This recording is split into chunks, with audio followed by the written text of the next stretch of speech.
जनाब स्टूडेंट्स, सरफराज अहमद की कहानी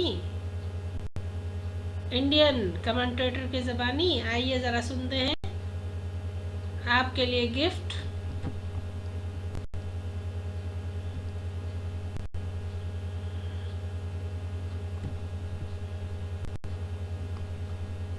जब वक्त बुरा हो तो मेहनत इतनी खामोशी से करो कि सफलता शोर मचा दे। और ये कहानी सरफराज है। कराची के कप्तान को पाकिस्तान के पूर्व कप्तान को हवाई तालियां। पाकिस्तान और न्यूजीलैंड के बीच चल रहे टेस्ट मैच में जब चौथी पारी ने पिच ने एकाएक वक्त और जज्बात दोनों बदल दिए और पाकिस्तानी बल्लेबाजी के तमाम जो सूरमा थे वो 80 पर 5 विकेट गवाकर पवेलियन से अपनी हार का इंतजार कर रहे थे, तब एंट्री होती है कराची के कप्तान की। पाकिस्तान में उसे कप्तान कहते हैं, नाम है सरफराज अहमद।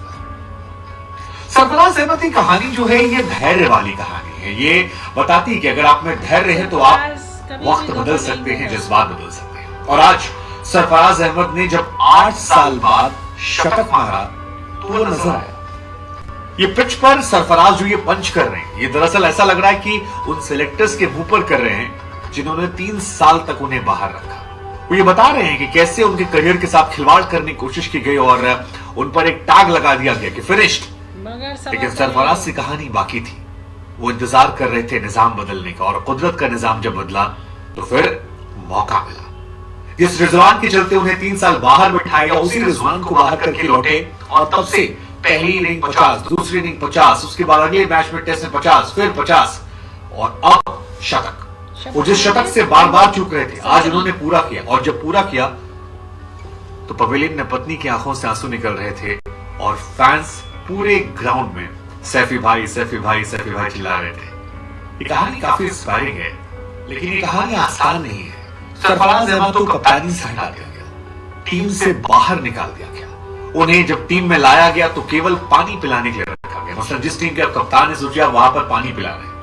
लेकिन सरफराज उन बाकी पाकिस्तानी खिलाड़ियों की तरह नहीं थे जो कमेंट्री करने चले गए और पाकिस्तान क्रिकेट बोर्ड या पाकिस्तान के सिलेक्टर्स या पाकिस्तान के प्लेयर्स को लेकर जहर उगल रहे थे।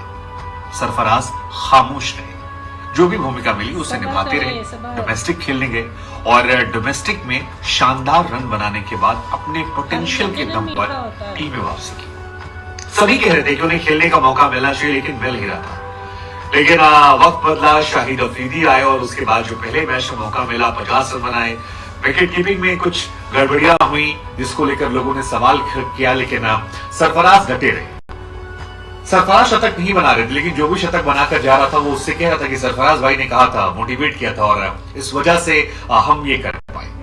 उनकी पत्नी की आंखों से आज आंसू निकल रहे थे। आज स्टेडियम का माहौल जो था वो अलग था, और वो भी क्यों था। चौथी इनिंग में ये one of the best inning थी पाकिस्तान को लेकर। बाबर आजम ने फर्स्ट इनिंग बनाए हैं, लेकिन चौथी इनिंग में जो प्रेशर टॉप पर था वहां पर 80 पर 5 थे। पाकिस्तान ये मैच हार चुका था, हार गया था। ये जो 15 रन से ड्रॉ हुआ है, हालांकि न्यूजीलैंड सोचेगा 1 विकेट और मिल जाते, पाकिस्तान सोचेगा कुछ और मिल जाते। ये ड्रॉ नहीं थे, पाकिस्तान की हार थी। लेकिन इस कहानी के बीच में सरफराज खड़े हुए, एक छोटे से रन बनाते रहे, टैलेंडर्स को लेकर बनाते रहे और टैलेंडर्स जब उल्टे शॉट मारते जाकर उन्हें फटकारते रहे, संभालते रहे। इनिंग को संभाला। हालांकि 9वां विकेट उनका गिर गया था। उस मंजिल पर पहुंचने से पहले वो आउट हो गए, लेकिन फिर भी एक टॉप नॉक, एक ऐसी पारी जिसे पाकिस्तान समेत दुनिया भर में क्रिकेट फैंस जो हैं वो लंबे अरसे तक याद करेंगे। साथ ही सरफराज का जो एवरेज है अब वो 100 के पार जा चुका है सीरीज में, और ये भी अपने आप में बड़ा दिलचस्प है क्योंकि इस एवरेज पे कमबैक करना, उस माइंडसेट के साथ जो सरफराज ने कहा कि पहले दिन में लौटा था मेरे हाथ पांव कांप रहे थे, दिल की धड़कन कोई नापता तो वो मीटर फट जाता।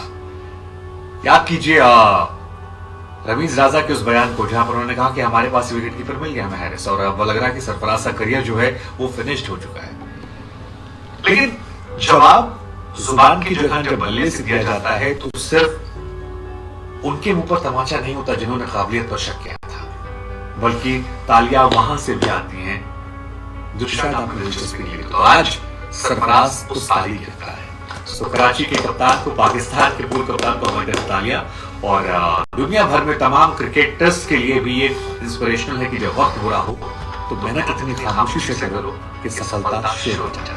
और ये कहानी सरफराज है।